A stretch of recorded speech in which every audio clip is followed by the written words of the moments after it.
Hello!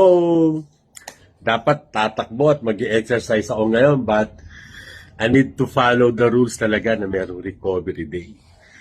Dapat last Sunday ako nagpahinga, tumakbo pa rin ako at nag-exercise. Nag-workout pa rin ako, bumuhat pa rin.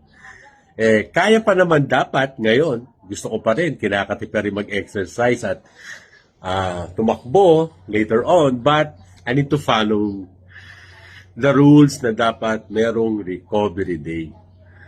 Mali yung tuloy-tuloy. Na-realize ko kanina na baka lalo ako magka-injury, baka yung goal ko, yung finish line ko, hindi ko matapos kung pipilitin ko na araw-araw mag-exercise, araw-araw tatakbo.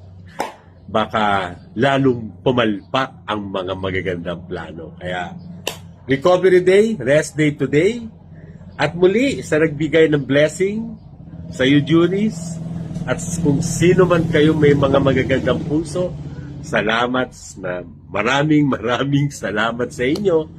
At pasensya na kayo at may paso ako at nagprito ako ng bangus, nagtalsikan, pati sa buong katawan ko, dami kong talsik.